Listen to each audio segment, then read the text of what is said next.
नमस्कार। हमारे इस विशेष सांकेतिक समाचार में आप सभी का स्वागत है। मैं हूं साइमा खान और मेरे साथ हैं मेरे सहयोगी शरद मुदगल, जो अगले आधे घंटे में आपको सांकेतिक भाषा में समाचार समझाएंगे। शुरुआत करते हैं हेडलाइन से। झारखंड और बिहार में प्रधानमंत्री की धुआंधार जनसभाएं। वोट जिहाद वाले बयान को लेकर विपक्ष पर साधा निशाना। कांग्रेस पर भी किया कटाक्ष। बोले पाकिस्तान में हो रही है शहजादे के पीएम बनने की दुआ।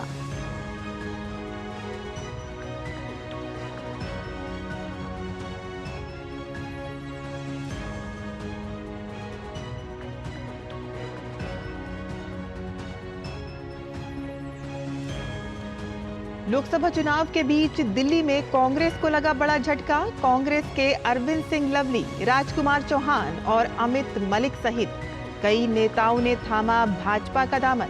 भाजपा प्रवक्ता विनोद ताड़वे ने सभी नेताओं को भाजपा की सदस्यता दिलाई। कहा कि जो लोग दिल्ली को मूल रूप से प्यार करते हैं वो कभी कांग्रेस के साथ खड़े नहीं हो सकते।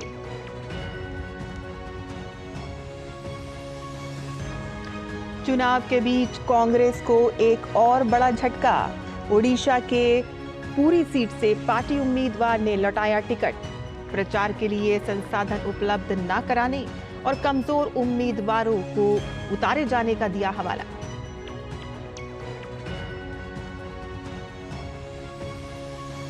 चुनावी अभियान में विपक्ष भी पूरे दमखम से शामिल। गुजरात के बनासकांठा में प्रियंका गांधी वाड्रा ने कांग्रेस के लिए मांगे वोट। सपा प्रमुख अखिलेश यादव ने बदायूं में की जनसभा। सभी पार्टियों के प्रचार के साथ साथ नामांकन भी हुआ तेज।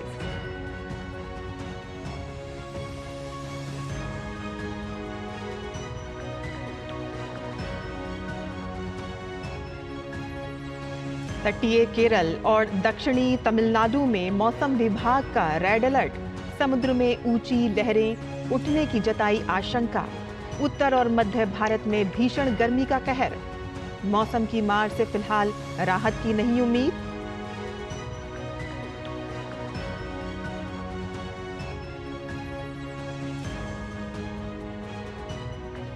और खेल से जुड़ी खबरों में इंडियन प्रीमियर लीग में अब से थोड़ी देर बाद रॉयल चैलेंजर्स बेंगलुरु और गुजरात टाइटंस होंगे आमने सामने।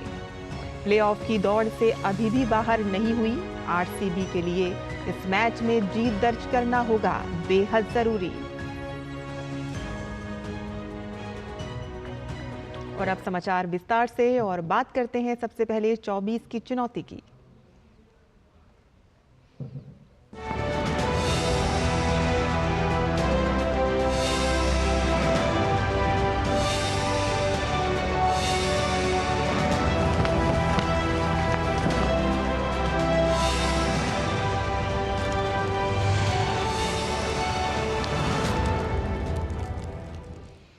प्रधानमंत्री ने झारखंड पलामू में एक चुनावी जनसभा की। उन्होंने कहा कि 25 साल से सरकार के हेड के रूप में सेवाएं दे रहे हैं, लेकिन कभी भ्रष्टाचार का आरोप नहीं लगा, जबकि कांग्रेस और उसके सहयोगी भ्रष्टाचार से धन संपदा बना रही है। वे अपनी पीढ़ियों के लिए भ्रष्टाचार कर रहे हैं। प्रधानमंत्री ने कहा कि उनका परिवार तो देश के गरीब हैं, युवा हैं, किसान हैं और इसीलिए विरासत में विकसित भारत छोड़कर जाना चाहते हैं। जिसने मां को धुएं में खांसते देखा नहीं, उसको ये आंसू कभी भी समझ नहीं आ सकते। जिसने अपना पेट बांधकर मां को सोते नहीं देखा, जिसने लोटा भर पानी पीकर मां को भूख मिटाते नहीं देखा, जिसने अपनी बीमारी को छिपाते नहीं देखा, शौचालय के अभाव में पीड़ा और अपमान सहती मां को नहीं देखा, वो मोदी के इन आंसुओं का मर्म नहीं समझेगा। लेकिन भाइयों और बहनों, ये कांग्रेस के साजिदे मोदी के आंसुओं में अपनी खुशी ढूंढ रहे हैं। कहते हैं मोदी के आंसू अच्छे लगते हैं। ये निराश, हताश लोग अब इतने कुंठित हो गए हैं। एक कहावत है, जाके जाके पांव न फटे बिवाई, जाके पांव न फटे बिवाई, सो क्या जाने पीर पराई। कांग्रेस के शाहजादे की हालत वही है।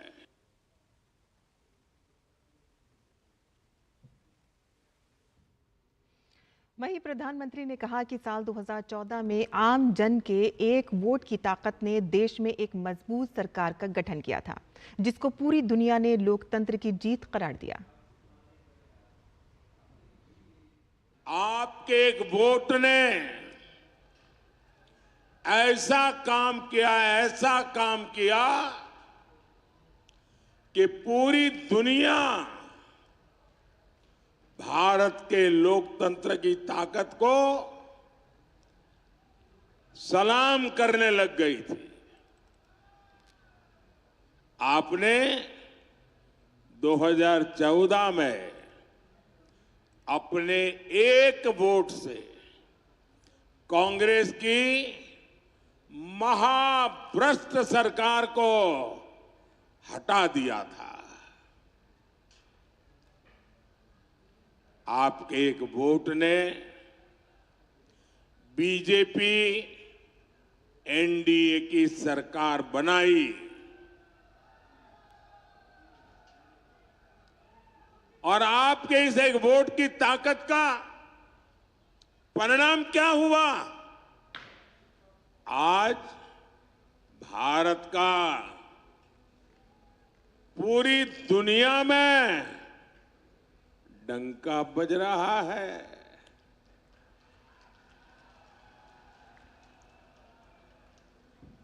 500 साल से हमारी कितनी ही पीढ़ियां संघर्ष करती रही, इंतजार करती रही, लाखों लोग शहीद होते रहे। 500 साल लंबा अविरत संघर्ष चला। शायद दुनिया में इतना लंबा अविरत संघर्ष इतिहास में कहीं नहीं हुआ होगा जो अयोध्या में हुआ।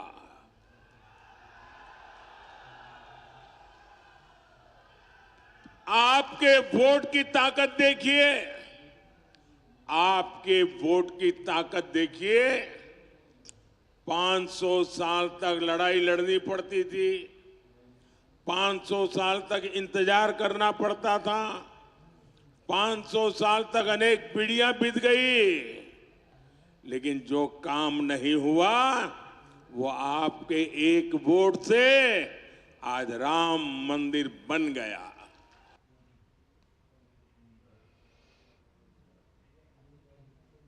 लोहरदगा की जनसभा में प्रधानमंत्री ने कांग्रेस और इंडी गठबंधन पर जमकर निशाना साधा।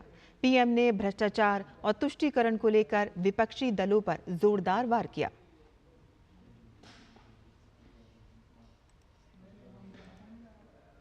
विकास संभव ही नहीं है। जिस बाल्टी में छेद किया हो उसमें कितना ही पानी भरो, बाल्टी भरेगी क्या? बाल्टी भरेगी क्या? यहां वो भ्रष्टाचार का छेद ऐसा लगा हुआ है, सीधा पाइप उनके घर में जाता है। ऊपर से रुपया ना काढ़ो, नीचे से पाइप में उनके घर में पहुंच जाता है। झारखंड इन्हीं मुसीबतों से गुजरा है। आप देखिए पेपर लीक का मामला, इस राज्य में कोई ऐसी एग्जाम नहीं है, कोई ऐसा पेपर नहीं है जो लीक न होता हो। मेरे नौजवानों का क्या होगा भाई?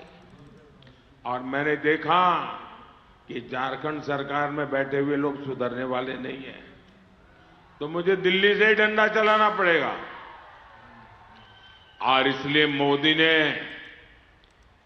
ये पेपर लीक वाले जो माफिया है ना, उनके विरुद्ध में एक बहुत कड़ा कानून बना दिया है।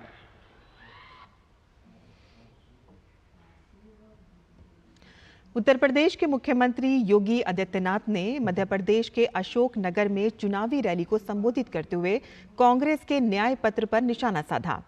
उन्होंने कहा कि जैसे औरंगजेब ने जजिया कर लगाया था, वैसे ही कांग्रेस विरासत टैक्स लाने की बात कर रही है।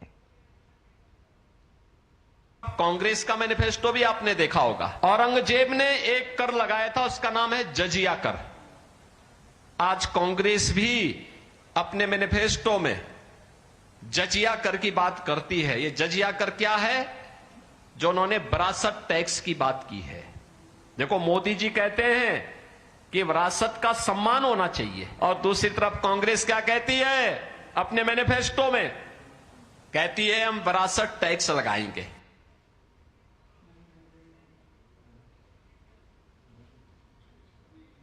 हिमाचल प्रदेश के हमीरपुर से भाजपा के प्रत्याशी अनुराग ठाकुर ने कांग्रेस पर निशाना साधते हुए कहा कि कांग्रेस अपनी हार के डर से संदेह और भय फैला रही है।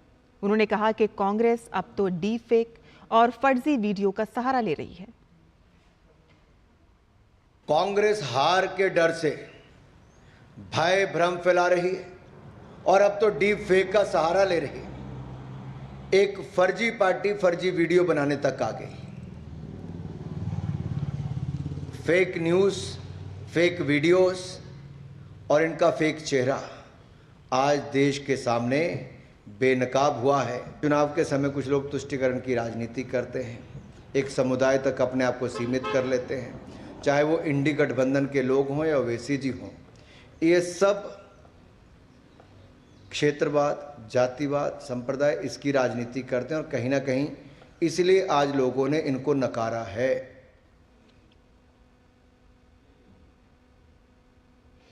लोकसभा चुनाव में विपक्षी पार्टियों के स्टार प्रचारक चुनाव प्रचार में एड़ी चोटी का जोर लगा रहे हैं। गुजरात के बनासकांठा में कांग्रेस नेता प्रियंका गांधी ने जनसभा को संबोधित किया। प्रियंका गांधी ने कहा कि संविधान से हमको अधिकार मिलते हैं और इससे ही हम सबको वोट डालने का अधिकार मिला है। संविधान से आपको अधिकार मिलते हैं। सबसे बड़ा अधिकार यह है कि आप वोट डाल सकते हो। ये आपको अधिकार दिया गया है। देश के किसान को, देश के गरीब को, देश के मजदूर को और देश के प्रधानमंत्री को भी, देश के मंत्रियों को भी, देश के बड़े बड़े शख्सों को भी यही एक अधिकार मिला है। देश में जितने भी देशवासी हैं उनका एक समान अधिकार ये वोट है। ये वोट संविधान ने दिया है आपको। आरक्षण भी संविधान ने दिए हैं आपको। लोकसभा चुनाव के बाकी बचे चरणों के लिए नामांकन का दौर जारी है। कांग्रेस नेता और रोहतक लोकसभा सीट से कांग्रेस के उम्मीदवार दीपेंद्र सिंह हुड्डा ने अपने पिता और कांग्रेस नेता भूपिंदर सिंह हुड्डा की मौजूदगी में अपना नामांकन पत्र दाखिल किया। रोहतक में 25 मई को मतदान होगा।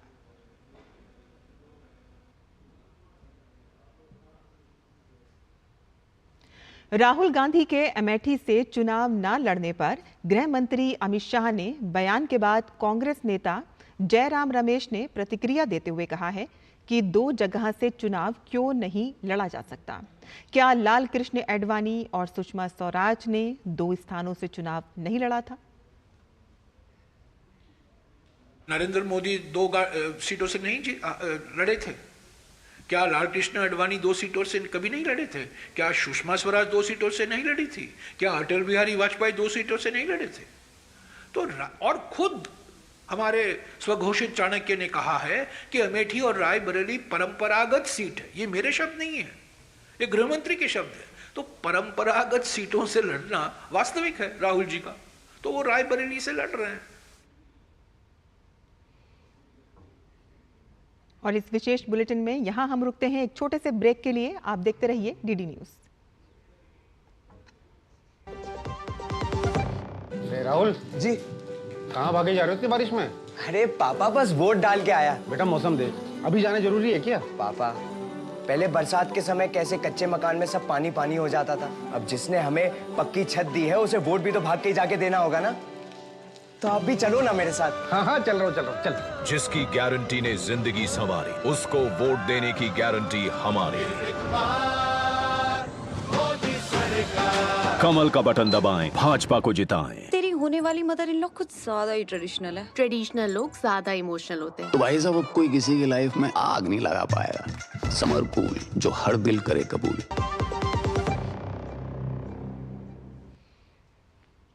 और ब्रेक के बाद आपका फिर से स्वागत है। दिल्ली में 25 मई को लोकसभा चुनाव के लिए मतदान होना है। ऐसे में क्या बनेंगे दिल्ली के चुनावी मुद्दे, इसका जायजा लिया हमारे संवाददाता गिरीश निशाना ने। आगामी 25 मई को देश की राजधानी दिल्ली में 7 लोकसभा सीटों के लिए चुनाव होना है। क्या सोचती है दिल्ली की जनता इस बार के चुनाव में? बात करते हैं। सर, क्या रहेंगे इस बार चुनावी मुद्दे? ये जनरल इलेक्शन है, ये असेंबली के नहीं है, कॉर्पोरेशन के नहीं है, जनरल इलेक्शन है। और जनरल इलेक्शन के अंदर हमारी सोच बहुत दूर की होनी चाहिए। और ये इस इलेक्शन के थ्रू हम अपने प्रधानमंत्री जी का एक निर्वाचित करते हैं। हमारे जो एमपी होते हैं, जो हम 7 एमपी चुनेंगे, वो प्रधानमंत्री जी को चुनेंगे। एक एक वोट की वैल्यू है। ये आपकी अपनी विचारधारा किसको वोट देते हैं, बट वोट जो कास्ट करें, क्योंकि राष्ट्र के निर्माण में आपका एक वोट के जरिए अपनी बात कहने का अधिकार है। वो आपको लगता है प्रधानमंत्री जी को कंट्रोल करना, ये आपका राइट है। आपको लगता है कुछ आपके डिफरेंट व्यूज़ है, बट वोट जरूर कास्ट करें। दिल्ली जैसे शहर के अंदर जो पूरे मैसेज आता है, एटलीस्ट 75% पोलिंग जरूर होनी चाहिए। 25 मई को सब लोग वोट कास्ट करें, अपने वोट की वैल्यू समझें और राष्ट्र निर्माण में अपना योगदान दें। सर, आप क्या सोचते हैं इस पर क्या चुनावी मुद्दे बन सकते हैं? सबसे बड़ा चुनावी मुद्दा है भारत देश। हमारा देश सबसे पहले आता है। ऐसी कोई भी पार्टी जो देश जिसके लिए सर्वोपरि हो, जिसको देश पहले आता हो, पार्टी बाद में आती हो। देश बड़ा है, पार्टी बड़ी नहीं है। और देश में भी जो देश हित की बात करें, देश हित के लिए, देश हित से मेरा मतलब है जो स्वच्छ भारत की बात करे, जो स्वस्थ भारत की बात करे, जो स्किल्ड इंडिया की बात करे, जो सशक्त भारत की बात करे, जो साक्षर भारत की बात करे, जो समृद्ध भारत की बात करे, जो शक्तिशाली भारत की बात करे। ऐसी पार्टी जो जिसके पास ऐसा विज़न हो, जो इस दिशा में देश को ले जा सके, वो लोग देश को चुनने के लिए आगे आए। उन लोगों को चुनना चाहिए। किस तरह का आप नेता चुनना चाहेंगे इस बार के चुनाव में? कुछ एक पार्टी इस तरह के वर्क पर इस बार है जिसमें फैमिली लेवल पर वर्क हुई है और उसमें महिलाओं को प्राथमिकता दी गई है। मतलब वर्कर लेवल पर हमने देखा कि महिलाएं आगे बढ़ के काम कर रही हैं और वो कनेक्ट कर रही हैं, क्योंकि वोटर फैमिली की जो वोटिंग पैटर्न होती है वो महिला के ऊपर बहुत डिपेंड करती है। जब आप चुनाव में वोट डालने जाएंगे तो आपके जहन में क्या मुद्दे रहेंगे? कैसा नेता चुनना चाहेंगे? क्या खासियत होगी? सर, हम ऐसा नेता चुनना चाहेंगे जो देश को मजबूत बनाए, देश के बारे में सोचे। ठीक है, छोटे मोटे विकास तो होते रहते हैं, लेकिन हमें देश मजबूत होना चाहिए। ठीक है, हमें तो ऐसे मुद्दे मेन चाहिए कि जिससे देश मजबूत हो। देश की मजबूती मेन है कि देश मजबूत होना चाहिए, क्योंकि ये लोकसभा के इलेक्शन है। लोकसभा में हमें अपना वोट बेकार नहीं करना है, ऐसे पार्टी को वोट देना है जिससे हमारी देश मजबूत हो। राम मंदिर जो है दिल्ली का अकेले का एक मुद्दा नहीं है, ये एक देश का मुद्दा है। सब पूरा देश इसके लिए एक हुआ, ये हमारी देश की एक यूनिटी शो करता है। गर्मी बहुत ज़्यादा है, लोग अपने घरों से वोट डालने नहीं जाते, तो ऐसे में उनके लिए क्या कहना चाहेंगे? सर, मैं ये कहूँगी कि अपने वोट को बिल्कुल भी वेस्ट ना करें। जैसा कि और कलीग्स बोल रहे हैं कि रियली ये बेटर करता है कि हम अपने देश को आगे बढ़ाएं। ये सबके सामने है कि हमारा मेन कंसर्न है जो हमारे देश को सही और गलत, ये इस चीज़ का निर्णय हर एक आम इंसान ले सकता है और हर एक को पता होता है कि क्या सही है और क्या गलत। तो मैं मेरा एडवाइस यही होगा कि वो अपने उस समझ का इस्तेमाल करते हुए अपने कीमती वोट को और उसी हिसाब से दे और अपनी देश को सशक्त बनाएं और आगे बढ़ाएं। तो कहीं ना कहीं अपने देश को सशक्त बनाएं, उसको आगे बढ़ाएं। गर्मी भले ही है, लेकिन आपको, हमको, सबको वोट करना है, ऐसा इन तमाम मतदाताओं का भी कहना है। कैमरामैन सुमित नौडियाल के साथ गिरीश निशाना, डीडी न्यूज, दिल्ली। और केंद्र सरकार ने शनिवार को प्याज के निर्यात पर लगे प्रतिबंध को हटा दिया है। रबी 2024 के अनुमानित उत्पादन, सामान्य से अधिक मानसून पूर्व अनुमान के साथ अच्छी खरीफ संभावना, वर्तमान बाजार की स्थिति, अंतर्राष्ट्रीय उपलब्धता और कीमतों की स्थिति जैसे कारकों को ध्यान में रखते हुए ये निर्णय लिया गया है।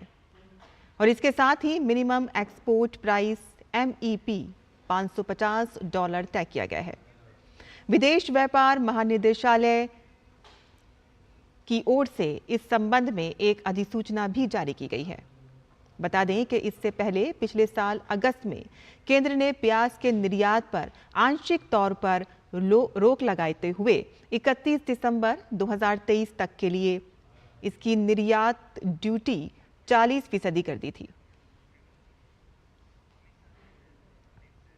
और आइए आपको सीधे लिए चलते हैं दमनदीप, जहां अमित शाह जनसभा को संबोधित कर रहे हैं।